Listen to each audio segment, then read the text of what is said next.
하나님께서 위임하신 부모님의 권위라는 제목으로 함께 은혜를 나누시겠습니다. 오늘 설교 제목이 좀 깁니다. 하나님께서 위임하신 부모님의 권위.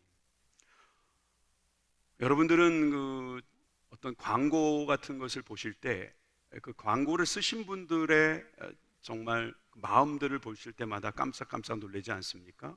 왜냐하면 우리 대중들의 마음을 너무나 잘 알기 때문입니다. 저는 그런 광고를 몇 번 본 적이 있어요. 제가 지금 읽어드리려는 어느 광고에서 여러분들이 어떤 마음이 들지 궁금합니다. 제가 한번 그 내용을 읽어보겠습니다. 29, 14시간을 기다려서야 자식의 울음소리를 들을 수 있었습니다. 당신은 신을 믿지 않았지만 당신도 모르게 기도를 올렸습니다. 37, 자식이 초등학교에 들어가 우등상을 탔습니다. 당신은 액자를 만들어 가장 잘 보이는 곳에 걸어두었습니다. 아직도 당신의 방에는 누렇게 바랜 액자가 걸려 있습니다. 43, 일요일 아침 모처럼 자식과 뒷산 약수터로 올라갑니다. 이웃 사람들은 자식이 아버지를 닮았다며 인사를 건넸습니다. 당신은 괜히 기분이 좋았습니다. 48, 자식이 대학 시험을 보러 갔습니다. 당신은 평소와 다름없이 출근했지만 하루 종일 일이 손에 잡히지 않았습니다. 53, 자식이 첫 월급을 타서 네일을 사왔습니다. 당신은 쓸데없이 돈을 썼다고 나무랐지만 밤이 늦도록 그 네일을 입어보고 또 입어봤습니다. 61, 딸이 시집을 가는 날이었습니다. 딸은 도둑 같은 사위 얼굴을 쳐다보며 한바구음을 피웠습니다. 당신은 나이 들고서 처음으로 눈시울을 붉어졌습니다. 65, 자식 내외가 바쁘다며 명절에 고향에 못 내려온다고 했습니다. 당신은 동네 사람들에게 아들이 바빠서 아침 일찍 올라갔다며 당신 평생 처음으로 거짓말을 했습니다. 오직 하나 자식 잘되기만을 바라며 살아온 한평생, 하지만 이제는 희끗희끗한 머리로 남으신 당신, 우리는 당신을 아버지라 부릅니다. 아버지들이 참 위대합니다. 아버지들은 부끄러움이 없어집니다. 아버지들은 점점 나약해집니다. 아버지들은 떠난 후에야 자식들에게 더 큰 사랑을 받기도 합니다. 많은 사람들이 아버지들에 대해서 귀하다 여기고 있지만, 그렇지만 아버지에 대하여 아픔도 적지 않습니다. 사실 아버지의 권위가 있는 집이 얼마나 아름다운 집인지 알지만 아버지부터도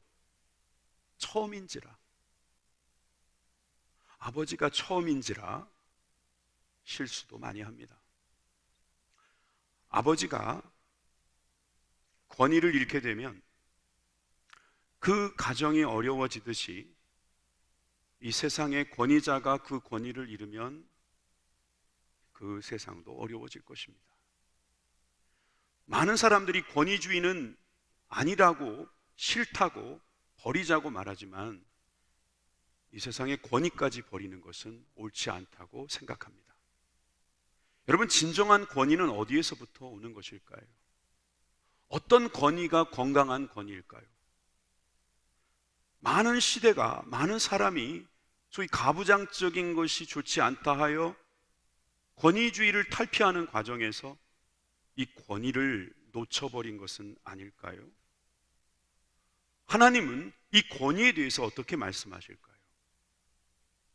하나님께서 이 세상에 만들어 놓으신 것이 다 선하실 터인데 우리가 그것을 잘못 다루는 바람에 이것을 잃어버렸다면, 저는 오늘 우리 어버이 주일날 이 부모님의 권위를 통해서 하나님께서 우리에게 주시려는 귀한 복을 다시 한번 회복하기를 바랍니다.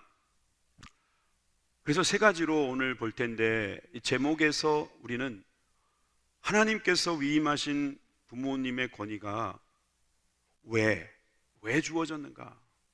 무엇 하려고 우리에게 그 권위를 주셨는가에 대해서 세 가지로 살펴보려고 합니다. 첫째는 우리를 옳게 하시려고 주님께서는 권위를 주신 거예요. 그래서 그 권위를 통해서 우리가 옳아지게 되는 거예요.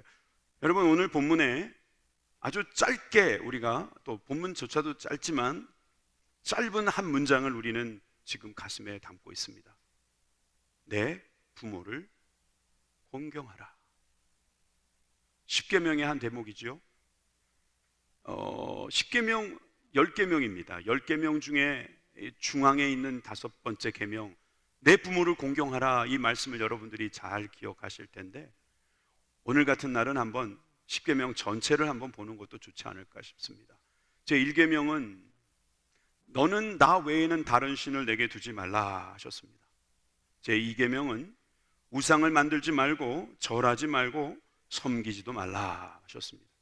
세 번째는 내 하나님 여호와의 이름을 망령되이 부르지 말라 하셨고, 네 번째 안식일을 기억하여 거룩히 지키라 하셨습니다. 그리고 5번째 내 부모를 공경하라고 말씀하셨고요.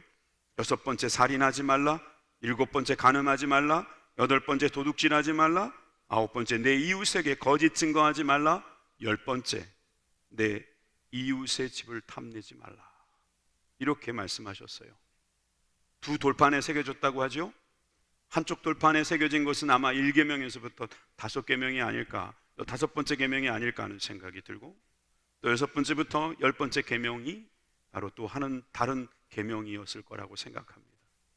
굳이 큰 돌판을 택하지 아니하시고 두 돌판으로 만드신 이유는 또 뭘까? 호기심에 상상을 해보면 대신계명과 대인계명이라고 우리가 생각할 수 있을 것입니다.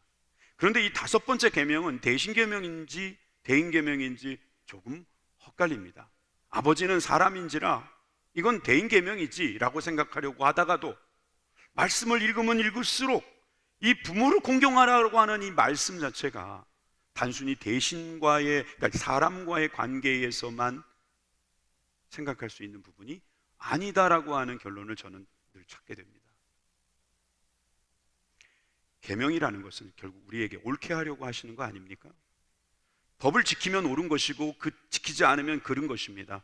그래서 법을 지키게 하시려고 굳이 이 10계명 중에 부모를 공경하라는 대목을 넣어놨어요. 여러분, 이것을 지키면 옳은 것인지요? 다시 말해서 옳은 사람은 이것을 지킵니다. 여러분, 10계명은요, 세상 사람들은 관심도 없습니다. 헌법에 관심이 있죠. 10계명에 이 율법에 관심이 없어요. 없지만 우리는 관심이 있어요. 왜? 우리는 성도니까. 우리는 하나님의 백성이니까, 하나님의 법을 따르는 사람이니까. 자, 그러면 우리 하나님의 법을 따르는 사람이 오르려면 어떻게 해야 됩니까? 그걸 지키는 수밖에 없어요. 아니, 10계명을 다 지키며 사는 사람이 어디 있습니까? 그렇게 말하지만 여러분, 정중앙에 있는 이 5번째 계명, 이게 얼마나 중요하기에 우리에게 이렇게 날까지 잡으셔서 이 말씀을 가르쳐 주시는 걸까요? 옳게 하시려고요. 옳게 하시려고요. 레위기 19장에 보면 우리가 거룩해지라고 하셨어요. 근데 그 거룩하라는 말씀에서 3절에 보니까 너희 각 사람은 부모를 경외하고 내 안식일을 지키라. 나는 너희의 하나님 여호와니라. 순서가 바뀐 거 아니에요? 안식일을 지키고 부모를 경외하라 해야지. 계명에도 그렇게 순서가 나와 있고, 이건 하나님을 향해서 안식일을 지키는 거지 사람을 보려고 안식일 지키는 거 아니니까 이렇게 하는 거 아닙니까? 아니요. 하나님이 보실 때는요, 어찌 보면 부모님에게 공경하는 것이 더 중요하다고 보셨는지도 몰라요. 옳게 하시려고요. 부모는 공경 못하면서 안식일은 잘 지킨다, 그거 주님 옳지 않다, 이렇게 보시는 거예요. 부모님을 공경하는 사람은 안식일도 잘 지킨다, 그렇게 주님 만들고 싶으셨던 것 같습니다. 그래서 레위기 19장 32절에 보니까 너는 샘머리 앞에서 일어서고 노인의 얼굴을 공경하며 내 하나님을 경외하라. 나는 여호와니라. 주님 도장 찍으시면서 샘머리에게 일어나라고 했어요. 여러분, 염색하지 마세요. 사람들이 일어날 거예요. 이렇게 말하기도 요즘에 힘들어요. 양보도 안 하죠. 그리고 심지어 어떤 영상을 보면 어르신에게 대들고 공격하고 폭행하고 이런 걸 보면은 세상 사람들도 말합니다. 말세다, 말세. 통계적으로 봐도 이건 인면 수심의 일들을 하고 있는 사람들이 점점 늘어나는 것을 봐도 하나님의 법을 지키지 않는 사람들이 늘어나기에 옳지 않은 일들이 자꾸 일어나고 있는 것입니다. 샘머리 앞에 일어나고 노인의 얼굴을 공경하는 것은요, 이게 권위를 세운다는 것인데, 이 권위가 있는 세상은요, 정말 하나님께서 복 주시는 세상이 될 수 있습니다. 칼빈이 누군지 아시죠? 종교개혁자 칼빈이 이런 말을 남겼습니다. 내 부모를 공경하라는 명령에 대해서 설명한 대목에서 이런 말이 나왔어요. 하나님이 여기서 부모를 공경하라고 말씀하신 것은 우리를 우리의 본성에 가장 적합하고 적절한 방식으로 이끌기 위함이다. 인간은 너무나 오만하기 때문에 누구에게도 쉽사리 머리를 숙이지 않는다. 너나 할 것 없이 우리 모두는 자신이 다른 이들의 주인이 될 수 있다고 생각한다. 사실 우리가 하나님이 우리를 쉽게 지배하실 수 있을 만큼 자신을 낮추거나 우리보다 높은 권위를 가진 자에게 순종하는 것은 매우 어렵다. 그러므로 순종이 우리의 본성에 그토록 어렵다는 것을 잘 아시는 하나님은 우리를 매우 온화한 방식으로 이끄시기 위하여 우리 앞에 부모라는 상징을 제시하신 것이다. 저는 매우 통찰력 있는 분석이라는 생각이 듭니다. 주님께서 우리들에게 부모에게 공경하라 라고 하신 것은요, 이건 옳은 거예요. 에베소서 6장 1절에 보십시오. 자녀들아, 주 안에 너희 부모에게 순종하라. 여기서 주 안에서 순종하라, 이 말은 주님 믿으면 순종하고 주님 안 믿으시면 순종하지 말라, 그런 뜻 아닙니다. 절대로 그런 뜻 아닙니다. 이단들은 이걸 안 지킵니다. 이단들의 문제는요, 바로 주님 안에서라는 이유로 부모에게 순종하지 않고 자기들의 교리를 전파하려고 그렇게 혈안이 돼 있어요. 잘못 생각하고 있는 거예요. 에베소서 6장 1절은 분명히 말합니다. 이것이 옳으니라. 매우 권위적인 말이죠. 옳으니까 하라는 거예요. 이유를 설명하지 않아요. 이렇게 되면 이 세상이 좋아질 것이다, 뭐 이런 말도 없어요. 네가 권위를 존중해야 너도 권위를 존중받는다, 뭐 그런 설명도 없어요. 이것이 옳으니라. 옳다면 옳은 것입니다. 그리고 이 옳다는 것은요, 우리들의 귀에는, 그리스도인들의 귀에는 어떻게 들리냐면 이건 하나님의 법이다, 이 말이에요. 하나님께서 이 땅을 창조하신 원리다, 이 말이에요. 이것은 옳은 일이기 때문에 이것은 그냥 입 다물고 지키면 되는 거예요. 이유를 물을 필요가 없어요. 변명할 필요가 없어요. 그냥 옳으니라. 그러면 옳은 것입니다. 여러분, 옳게 되기를 원하십니까? 그럼 옳은 길로 가시면 됩니다. 옳은 일을 하시면 되지요. 그게 바로 여러분들이 부모를 공경하는 일이다. 성경은 우리에게 가르쳐주고 있습니다. 그래서 잠언에 보면은요, 부모 공경에 대한 구체적인 일들이 자주 나오고 많이 나오고 있습니다. 한번 같이 읽어보겠습니다. 잠언 1장 8절에서 9절 시작. 내 아들아, 내 아비의 훈계를 들으며 내 어미의 법을 떠나지 말라. 이는 내 머리에 아름다운 관이요 내 목에 금사슬이니라. 여러분, 아비의 훈계, 어미의 법, 우리 성장로님 아까 기도하실 때도 이 문장을 인용하셨는데요. 여러분, 그것이 아름다운 관이 된다는 거예요. 예. 금목걸이처럼요, 우리가 달고 다닐 수 있는, 정말 이것이 우리들에게 있어서 매우 매우 영광스러운 일이다, 이 말입니다. 그래서 잠언 6장 20절에 21절에도 비슷한 말씀을 하셨습니다. 내 아들아, 내 아비의 명령을 지키며 내 어미의 법을 떠나지 말고 그것을 항상 내 마음에 새겨라, 내 목에 매라 말씀하십니다. 이것은 옳은 일이기 때문입니다. 잠언 23장 22절입니다. 같이 읽습니다. 시작. 너를 낳은 아비에게 청종하고 내 낳은 어미를 경히 여기지 말지니라. 옳은 일이니까 하나님께서 자꾸 말씀하시는 거고요, 하나님에 대한 이야기도 아닌데도 성경에서는 이렇게 자주 이야기하는 거예요. 오죽하면 신명기 27장 16절에는요 저주하기도 합니다. 누구에게? 부모를 경홀히 여기는 자는 저주를 받을 것이라 할 것이요 모든 백성은 아멘 할지니라. 옳다는 거예요, 부모를 공경하는 게. 사실 부모 공경하는 게 그렇게 어려운 일은 사실 아닌데, 근데 그게 잘 안 되니까 사실 많은 이유들을 알게 되면 잘할 것 같다고 말하지만 교육받는다고 공경하는 것 같지는 않더라고요. 이게 옳다라고 생각하는 사람은 그냥 많이 못 배웠어도, 좀 어려워도 옳다고 생각하는 일에 가는 사람들이 진짜 옳은 것입니다. 전 그래서 이 부모 공경은 옳으니라에 저는 초점을 맞춥니다. 옳기 때문에 하는 것입니다. 이게 그런 일이라면 우리에게 강조하실 이유가 없습니다. 이게 어떤 편법이 있거나 다른 예외 조항이 있다면 주님께서 이렇게까지 십계명에다가 기록할 리가 없습니다. 자주 언급하실 이유가 없습니다. 옳은 것이기 때문입니다. 여러분들이 그리스도인이라면, 주님의 성도들이라면 옳은 길을 선택하십시오. 부모를 공경하는 것입니다. 두 번째, 우리에게 그 귀한 권위를 주신 것은 우리에게 복을 주시려고 하는 거예요. 자, 이제 여러분 긴장을 푸시고 제 얘기를 들어보세요. 주님은요, 우리한테 복 주시고 싶으셔가지고요, 혈안이 되신 것 같아요. 아이고 이뻐라, 아이고 좋아라, 아이고 우리 자녀들한테 내가 어떻게 복을 줄까. 그래서 복 주기 싶은 우리 하나님 마음은요, 복을 줄 이유를 만드시는 거예요. 어떻게 해야지 이게 진짜 복이 되고 이 복을 받았을 때 알까? 이 복을 귀하게 여기고 이 복이 다른 사람들에게도 귀할까? 어떤 복은요, 내가 받으니까 옆에서 질투하기도 하더라고요. 어떤 복은요, 너무 많이 받는 것 같으니까요, 그게 또 나중엔 또 복이 아니더라고요. 독이 되기도 하더라고요. 근데 하나님이 주신 복은 다르잖아요. 세상이 말하는 그런 복하고 다르잖아요. 하나님은 복을 주시기를 원하셔서 우리들에게 무슨 장치를 걸어 놓으셨는가.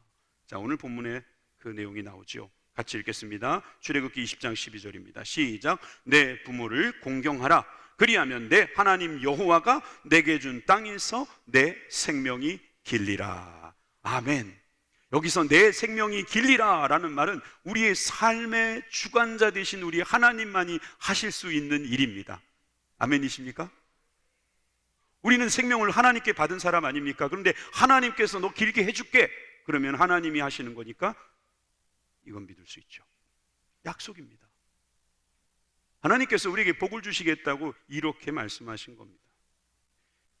출애굽기 20장만 십계명에 대해서 나와 있는 것이 아니라 신명기 5장에도 십계명에 대한 내용이 있죠. 16절에 바로 비슷한 대목이 나옵니다. 너는 내 하나님 여호와께서 명령한 대로 내 부모를 공경하라. 여기서부터 같이 읽겠습니다. 그리하면 내 하나님 여호와가 내게 준 땅에서 내 생명이 길고 복을 누리리라. 신명기 오니까 하나가 더 붙었어요.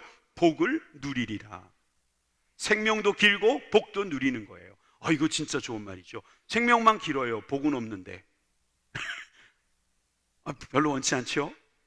복이 있으면서 생명이 길어야죠. 영생인 줄 믿으시기 바랍니다.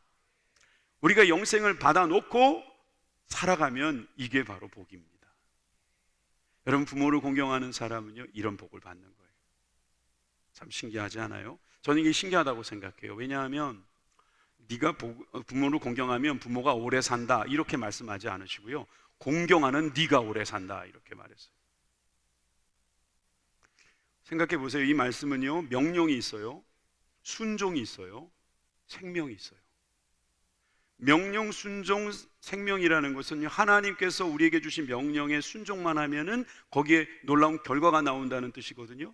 그런데 이것을 하나님께서 어떤 구조로 만드셨냐면은 내가 부모님을 순종하고 공경하면 주님께서 나에게 복을 주셔가지고 내가 복을 받는 것을 내 자녀가 보게 하신 다음에 그 자녀를 통해서 야, 부모님 순종하니까 복 받네, 나도 순종해야지, 공경해야지, 이렇게 해가지고 다 공경하게 만들어버려요. 무슨 말인지 아시겠어요? 이건 축복의 선순환이에요. 많은 사람들은 이 공경이 정말 힘들다고 말하지만 하나님은 이게 너무 보기 좋으시니까 이걸 우리들에게 하라고 하시는 거예요. 우리 아들이 둘이 있다고 그랬죠? 아들 둘이 처음에 이렇게 만난 날이 있어요. 둘째 사달라고, 나도 동생 사달라고 하도 그러길래 하나 사줬죠. 그랬더니 막 얼마나 쪽쪽 빨고 좋아하는지. 처음에는 이 아이를 보고 막 정말 위에서 아래에서 밑에서 막 보면서 막 이뻐하더니, 얘가 좀 키가 크고 잘하고 걸어다니기 시작하니까 집 과자가 뺏기는 것 같거든요. 그러니까 좀 싸우는 것 같아요. 이 사춘기 때까지는 제가 보니까 두 아이가 이제 냉전을 계속 거듭하더라고요. 라이벌 있어요. 그런데 언제부턴가 얘네 사춘기 지나고 자기 정체성도 생기고 그래서 그런지 몰라도 얘네들이 잘 지내요. 그럼 자기네 한쪽 방으로 가가지고 둘이서 꽁냥꽁냥 뭘 하고 있는 걸 봐요. 그런 거 보면은 이제 집사람하고 저는 이게 행복한 거예요. 야, 둘이 사이좋게 지내니까 너무 좋다. 둘이 서로 사랑하는 것 같으니 좋다. 형아가 군대를 갔어요. 그랬더니 동생이 보고 싶어 하더라고요. 동생이 군대 간 이야기는 안 하겠다고 그랬는데 또 해야 되겠네요. 동생이 군대를 갔어요. 저한테 와서 그러는 거예요. 아빠는 승채 보고 싶지 않아? 이러는 거예요. 참 내리사랑이라는 게 그건가 봐요. 같이 그렇게 보냈던 시간들이 그리워지더라고요. 그러면서 우리가 같이 이렇게 막 그리워하고 동거하고 이런 모습을 하나님이 보신다고 한번 생각해 봤어요. 하나님 얼마나 좋으실까요? 하나님이 보시면 사실 우리는 다 형제 아닙니까? 우리가 같이 잘 지내고 있으면 하나님 얼마나 기뻐하시겠어요? 우리가 지내는 모습을 얼마나 기뻐하시는지를 성경에 기록했어요. 시편 133편을 보십시오. 보라, 형제가 연합하여 동거함이 어찌 그리 선하고 아름다운고. 감탄사잖아요. 어찌 그리 아름다운고. 주님이 우리가 함께 잘 지내고 있는 것을 보면은, 연합하고 동거하는 것을 보면 얼마나 좋으신지 2절에 보니까 머리에 보배로운 기름. 여러분, 이 기름은요 왕이나 제사장에게만 주는 거예요. 아론의 수염에 흘러서 그 옷깃까지 내림갖고, 여러분 이렇게 기름 붓는 그런 축복을 우리들에게 주고 싶으시다 이 말입니다. 3절에 헐몬의 이슬이 시온의 산들에 내림갖도다. 여러분, 이 비가 안 내리는 그 팔레스타인 지역에 이슬이 내려서 이것이 온 대지를 적시는 것처럼 주님께서 우리에게 복을 명하셨나니 영생이로다. 여러분, 우리가 동거하면요, 우리가 형제를 연합하면요, 우리가 서로 잘 지내면요, 여러분 우리는 하나님께 복을 받는 거예요. 왜? 하나님 기쁘시니까. 아니, 우리 아들하고 나하고 형제라고요? 어떤 목사님이 그랬대잖아요. 할아버지하고 앉아서 성경책을 읽다가 형제라는 이야기가 나오니까 그 손자가 할아버지한테 물어봤대요. 할아버지, 그럼 할아버지하고 나하고 형제라는 이야기예요? 그랬더니 성경을 보니까 그러네. 그러면 이제부터 형이라고 불러도 돼요. 예끼놈아, 예끼놈아. 나중에 죽으면 천국에서 그렇게 부르렴. 네. 물론 우리들의 이 미풍양속과 이 제도 안에서는요, 우리가 형이라고 부를 수는 없어요. 그렇지만 하나님의 눈에 보실 때는요, 우린 다 형제로 보이는 거예요. 부모가 자녀를 사랑하고, 자녀가 부모를 사랑하면서 공경하면서 이렇게 연합하고 동거하며 꽁냥꽁냥 잘 살면 주님은 흐뭇하신 거예요. 그러니까 복을 막 준비해가지고요, 막 주시는 거예요. 하나님 복을 주실 때요, 교회 크면 주겠다 안 그러셨어요. 땅 많이 있으면 주겠다. 그러니까 땅을 넓혀라, 교회를 키워라, 사람 수를 늘려라 이러지 않으셨어요. 그냥 뭐라고 하셨어요? 너희들이 연합하고 동거하는 게 너무 좋다.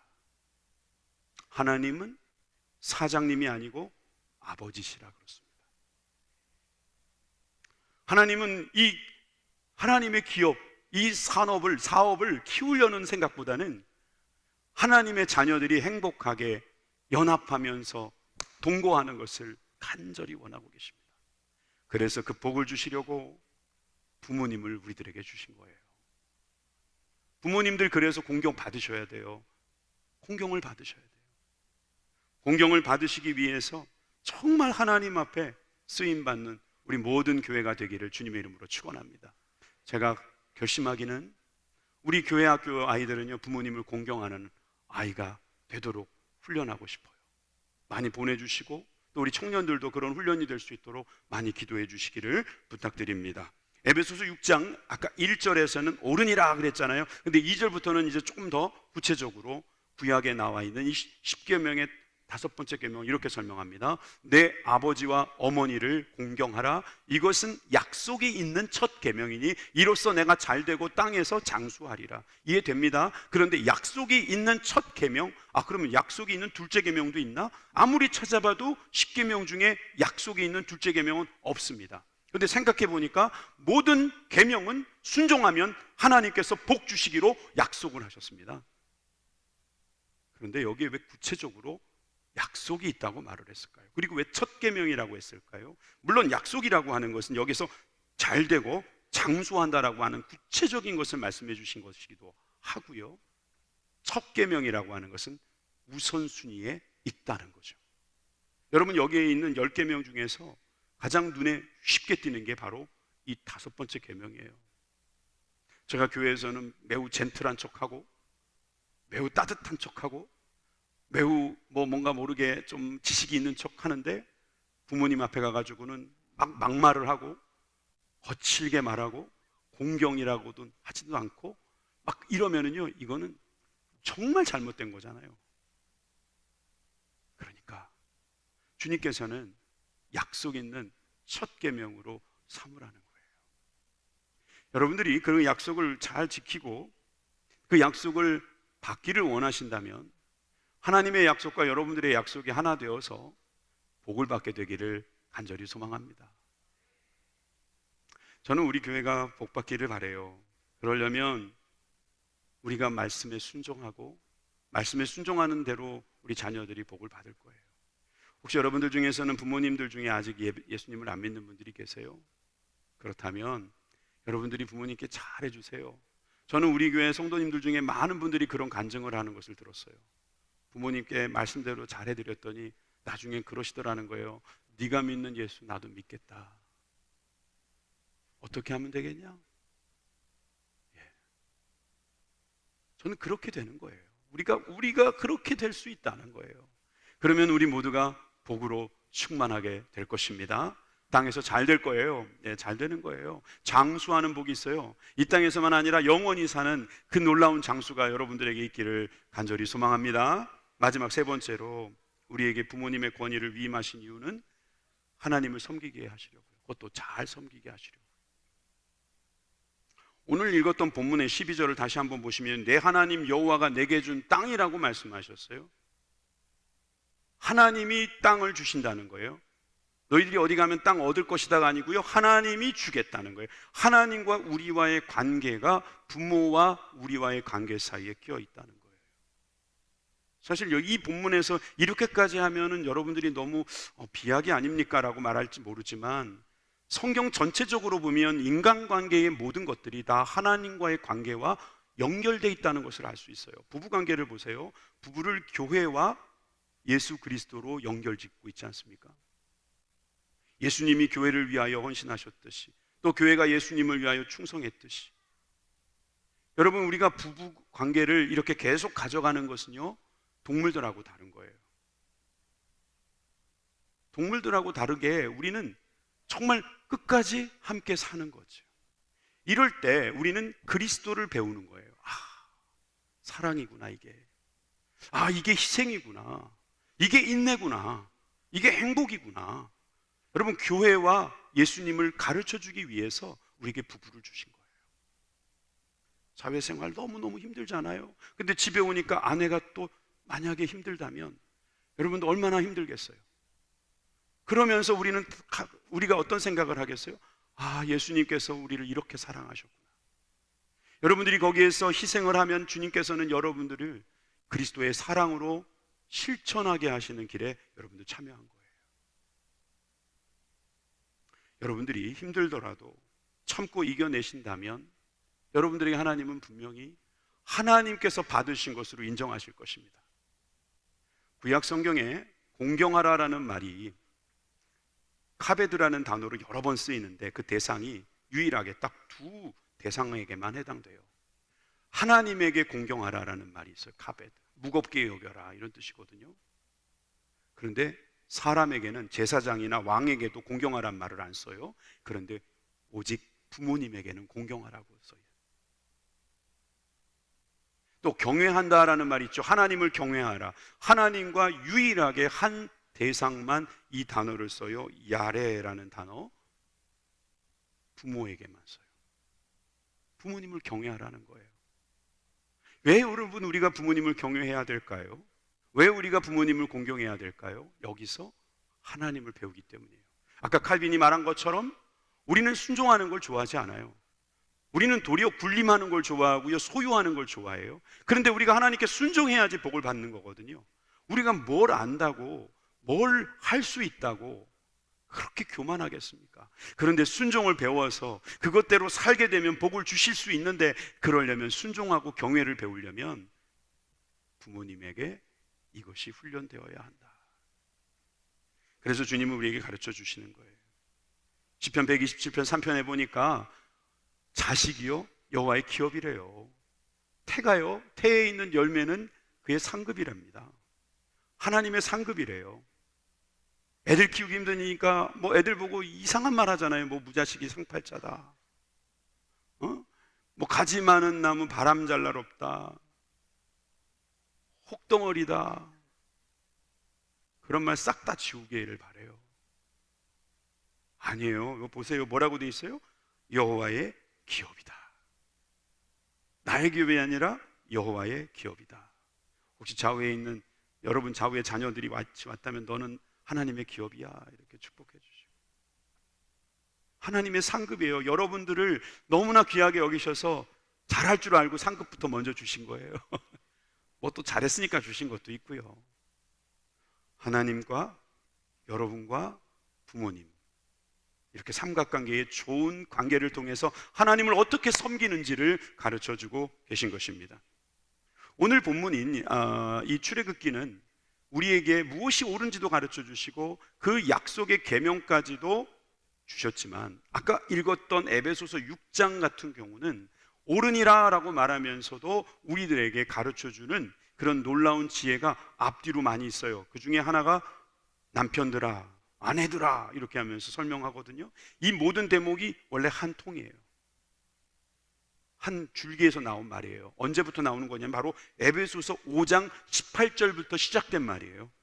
아까 6장이라고 그랬잖아요. 에베소서 5장 18절에 술 취하지 말라, 이는 방탕한 것이니 오직 성령으로 충만함을 받으라 이렇게 말하고, 아내들아, 남편들아, 자녀들아, 아비들아 이렇게 하면서 우리가 생활해야 되는 걸 말해줘요. 어떤 사람들에게? 성령의 충만을 받은 사람들에게. 우리가 성령 충만함을 받기를 원한다면 아내로서 할 일, 남편으로서 할 일, 자녀로서 할 일, 부모로서 할 일을 해야 된다는 거예요. 성령 충만과 우리들의 가정생활이 연결되어 있다는 것을 우리는 여기에서 또 발견할 수 있죠. 여러분, 그래서 우리가 주님을 잘 섬긴다는 거 얼마나 중요합니까? 그래서 우리는 순종하는 것을 배워야 돼요. 에베소서는 골로새서하고 연결되어 있다고 그랬죠. 3장 20절에 보니까 자녀들아 모든 일에 부모에게 순종하라, 이는 주 안에서 기쁘게 하는 것이니라. 전 여기에서 부모님께 어떻게 하면 기쁘게 할 수 있는지 알았어요. 순종하는 거예요. 통계를 들어보니까 자녀들은 부모님께 돈을 드리면 기뻐하실 거라고 생각하는 쪽이 많고요, 부모님들은 그런 분들도 있지만 정서적으로 자주 전화하고 신경 써주기를 원한다고 합니다. 우리 선인들은 또 이렇게 우리들에게 가르쳐 주셨습니다. 부모님께 어떤 의사를 물어볼 때 한 번으로 그치지 마라. 세 번은 여쭤봐라. 어떤 목사님이 이거 갖고 설교하시는 거 듣고 제가 한참 웃었어요. 여행을 가게 됐다는 거죠. 그래서 부모님께 같이 가자고 그랬더니 나 몸도 불편하고 짐 되기 싫다, 야 나 안 간다, 니들끼리 가라 그랬는데 한 번 더 물어봤대. 그래 괜찮아, 너희들이 가, 괜찮아, 너희들 고생 많이 했는데 한번 가. 두 번째 거절당했죠. 그런데 이 말이 생각나서 한 번 더 여쭤봤대요. 그래 정말 내가 갔으면 좋겠어? 내심 기다리고 있던 거예요. 여러분, 부모님을 기쁘게 하는 거는요 순종인데 전 3번은 순종해야 된다고 생각해요. 한 가지 일에 안 되면은 내 생각을 좀 바꿔야 됩니다. 부모님이 분명히 좋아할 것 같은데 부모님이 안 좋아하신다는 식으로 말씀하셔도 3번은 여쭤보세요. 3번 내시면 따라주시든지 신경질을 더 내시든지 하시겠지만 대부분은 그래 고맙다 하면서 결론이 날 거예요. 주님께도 마찬가지예요. 기도 한번 했더니 안 돼요. 안 들리는 것 같고요. 안 들으시는 것 같아요. 3번까지 해보시라니까요. 크게 3번이라도 한번 하세요. 그렇게 한번 여러분들이 나아간다면 하나님께서는 우리들에게 얼마나 복을 주실지 몰라요. 오늘도 시간이 많이 갔네요. 우리와 주님과의 관계를 설명하기 위해서 로마서 8장 15절에서 16절 이렇게 설명합니다. 너희는 다시 무서워하는 종들의 영을 받지 아니하고 양자의 영을 받았으므로 우리가 아빠 아버지라고 부르짖느니라. 성령이 친히 우리의 영과 더불어 우리가 하나님의 자녀인 것을 증언하시나니. 아빠 아버지라고 주님을 부른다는 거예요. 그러면 여기에서 우리는 이런 생각이 들죠. 아빠 아버지라고 하는 호칭을 나한테도 쓰지만 하나님께도 쓰니 우리 자녀들이 그 아버지라는 단어를 똑같이 쓸 때에 이미지가 서로 겹치겠구나. 만약에 내가 좋은 아버지면 아이들은 하나님 아버지도 좋게 생각하겠죠. 근데 아버지 그러면 아짜도 듣기 싫다 이러면은 아버지, 하나님 아버지에 대한 이미지도 그다지 좋지 않을 거예요. 이건 통계적으로도 나와 있어요. 그래서 우리가 잘해야 된다는 대목이 에베소서 6장 4절에 나오잖아요. 또 아비들아 너희 자녀를 노엽게 하지 말고 오직 주의 교훈과 훈계로 양육해라. 여러분 공경 받으세요. 공격 받지 마시고 공경을 받으셔야 돼요. 집에 가셔서 꼭 자녀들에게 공경 받으세요. 오늘 자녀들이 오셨어요. 잘하신 거예요. 공경하십시오. 그리고 여러분들도 공경 받으세요. 공경을 받는 거예요. 근데 어떻게 공경 받는 거라고요? 주님의 교훈과 훈계로 양육하면 된다는 거예요. 우리가 그들의 거울이 되면 되겠죠. 우리가 그들의 나침반이 되면 되겠죠. 우리가 그들을 가르쳐주면 되겠죠. 일제시대 때 이흥렬이라고 하는 사람이 있었습니다. 이 사람이 일본에 들어가서 공부를 하고 있는데 이 공부를 하다가 어머니께 이제 안부도 묻고 편지를 썼거든요. 그런데 어머니에게 이런 자기의 소망을 이야기했답니다. 피아노를 갖고 싶다고요. 어머니 제가 피아노를 갖고 싶네요. 근데 어머니가 이걸 흘려듣지 않고 솔방울이라는 솔방울은 다 모아가지고 그걸 다 판 다음에 400원을 모아서 일본에 있는 아들한테 보내줬어요. 아들은 그것을 아마 중고 피아노, 허름한 피아노를 하나 샀겠죠. 그리고 피아노를 치면서 작곡을 했습니다. 그 곡이 바로 어머니의 마음입니다. 나 실제 괴로움 다 잊으시고 기르실 때 밤낮으로 애쓰는 마음 진 자리 마른 자리 가라뉘시며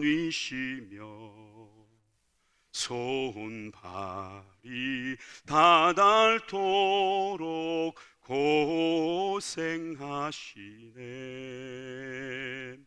하늘 아래 그 무엇이 넓다리요. 어머님의 희생은 가히 없어라. 이 이흥렬이라는 청년은 허리가 휘도록 눈물과 땀과 피가 묻은 그 돈으로 자기에게 사주신 그 피아노를 치면서 어머니의 마음을 알았습니다. 오늘 우리들의 자녀들도 여러분들의 기도, 여러분들의 헌신, 그 마음을 알게 될 것입니다. 그래서 우리 모두가 함께 복을 받고 복을 대대로 물려받는 그런 축복의 가정들 다 되시기 바랍니다. 기도하겠습니다. 하나님,